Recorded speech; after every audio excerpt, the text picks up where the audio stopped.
What is happening, guys? It's your boy Chae. Today we're coming back with another video. As you guys know, I have been on a little bit of a hiatus, so I haven't sat down in front of this camera in a little bit of a while, but it feels good to be back. I'm energized, I'm back home, and right now I'm just ready to pump out some content and really make some killer videos for you guys. So today we're going to be answering a question that I get asked a ton, and that is going to be what camera is going to be the best for you, regardless of whatever skill or level of experience you have. Hopefully I'm going to be able to name a camera today that is going to be able to fit in your budget, as well as have all the capabilities that you're going to need to start making videos. Now, a little bit of background on myself. I've been a professional photographer and filmmaker for over 4 to 5 years now. I have gone through so many different cameras in my line of work, and I just know a lot about cameras. Anytime I'm on YouTube, literally 75% of my content is going to be watching camera reviews, and there are tons of different lenses and bodies and different things that I want to try out, but as a college student, I don't really have the budget for it, but I still know a lot about what are the newest cameras in the industry, as well as what are just some go-to OGs that will always do the job. So today we're just gonna find the best bang for your buck camera. Now, these are all my own opinions, but I have done tons of research as well as my own user experience, so definitely take that into consideration. Now, let's just jump right into it. First off, if you are a beginner, now this is someone who has no real experience in photography or videography, and you really just want to get into the basics of it, figure out how to use a camera, because any advice I have for a beginning photographer or filmmaker is that you really just want to start with what you have, and then as you progress, as you get more clients and start to make a little bit more money, you can definitely always upgrade and invest in your equipment. But really, to just get started, you don't need too much. I know there are so many different options out there that it can definitely get overwhelming, so I've kind of narrowed it down to my top 3 or 4 picks that I think are going to be just very budget friendly as well as user friendly. So obviously I could definitely recommend starting with your iPhone. Now, this is something that I use when I don't have any other camera on me. It's just a really easy go-to vlogging camera, and you can use it to film so many different types of things, and the cameras on smartphones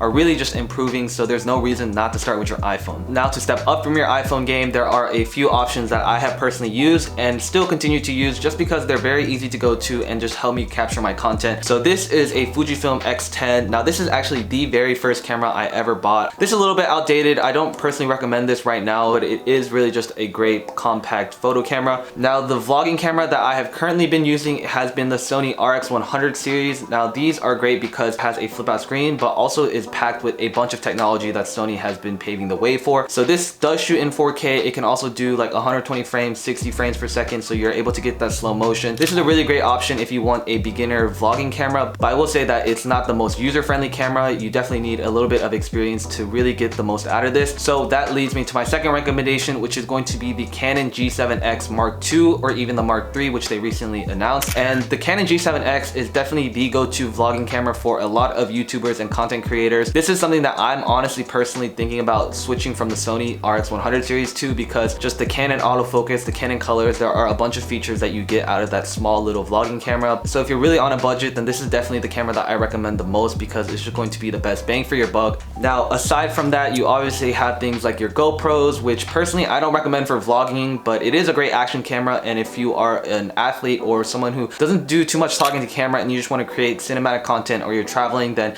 definitely pick up a GoPro. These go for like $150, $200. So I had the GoPro Hero 3, which I first got in like middle school. I used the hell out of it, but now I've upgraded to the GoPro Hero Session, which I actually don't know where that is.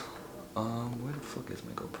So this is the GoPro that I currently have. This is the GoPro Hero Session. It is super compact, but the downside is that it actually does not have any type of screen interface, but this is just a really easy go-to compact action camera.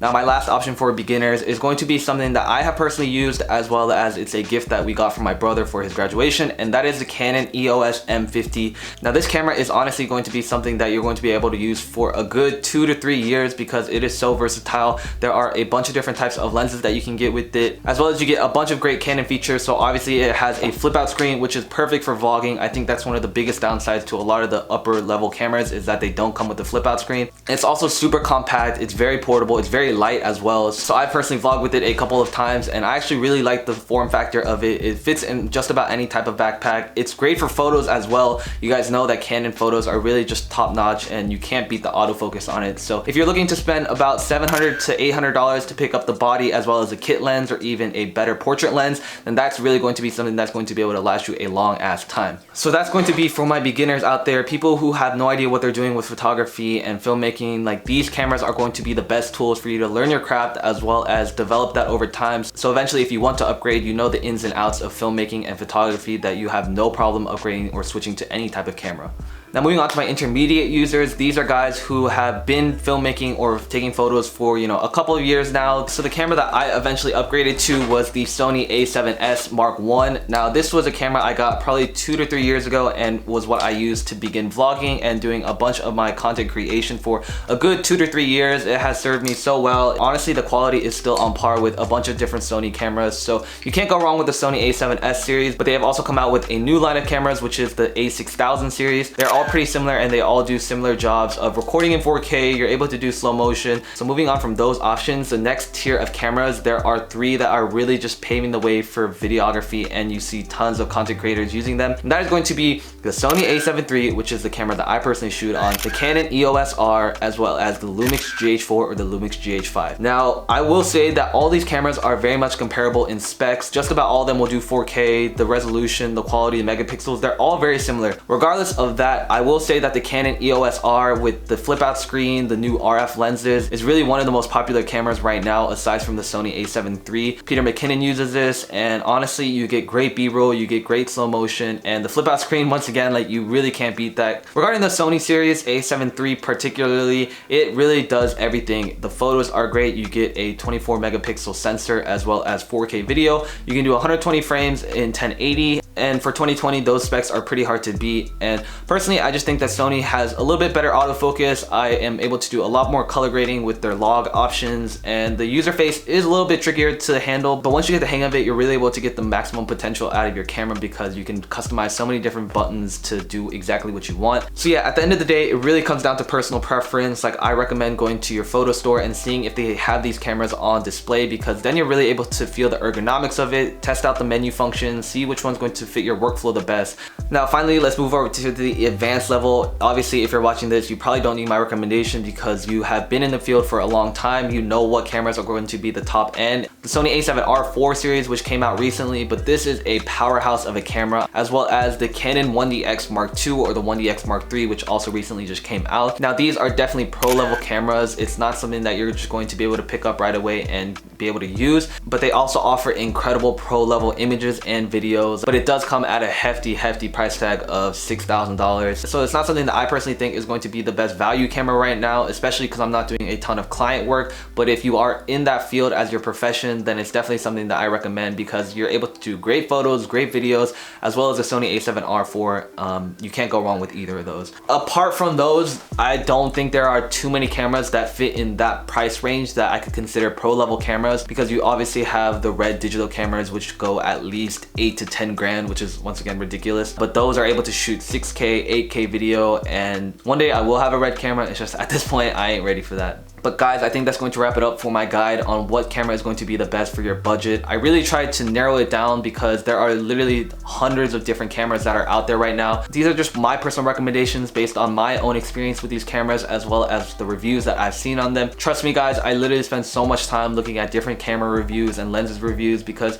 you know, I'm just an enthusiast. I love seeing what else is new, which companies are innovating in the market and bringing new technology to cameras that we haven't seen before. I think that's a very important factor to consider when you're purchasing your first camera, is seeing as which ones are going to be able to last you the longest and have features that aren't outdated and are up to date with the specs that are on every other camera. A little side note, if anyone's interested in, if you made it this far, then there are a few cameras that are in development and are rumored to be releasing within the next year. Now there is a Canon EOS R5, which is rumored to have like 6K video as well as just crazy specs. I'm personally waiting for that to come out to really see whether or not I'm going to switch to the Canon EOS R series, because I have seen tons of great reviews on them, and the flip out screen once again is something that I just really need as a vlogger. With that being said, if the Sony a7S III comes out and it has a flip out screen, I'll probably most likely sell my current camera and upgrade to that, because the a7S series is killer for video. You're able to do so many great things, and yeah, fingers crossed that that actually comes out, because that's been rumored to come out for over like 2 years at this point.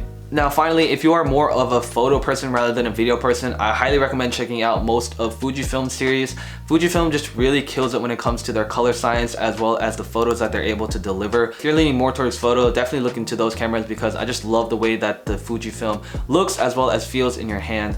Now finally guys, to wrap it up, I think the last thing I would recommend when it comes to purchasing your first camera is definitely take into consideration what you're going to be using it for, because a lot of these cameras just have so many different specs that are specialized for different types of users. So figure out what you really need a camera for before you actually go and purchase it, because there are times where you think a camera is so great for one thing and then you go out and buy it and test it out and you realize that it's just not best suited for what you're trying to do. You know, like, don't over stress what camera you have. I really genuinely believe that the best camera that you have on you is what you're going to be able to use to create the best content. And regardless if that's your phone, your GoPro, a vlogging camera, like creating content, capturing videos, making photos is something that's going to change your life regardless of whatever megapixels or however much it's going to cost. Like, photography and filmmaking has changed my life because I'm able to pursue my passions through this camera and these lenses and tell different stories that I never thought I would be able to. And as well as, like, it's a job, man. Like, here is the guide, right? Like, you buy a decent camera, I would say invest at least $1,000 into a good body, a lens, and some lighting at least. Start making a portfolio by shooting for your friends or picking up any types of gigs you can do. Shoot for free as well, because you're able to get so much more exposure if you are able to say, hey, let me just shoot for you and let me add it to my portfolio.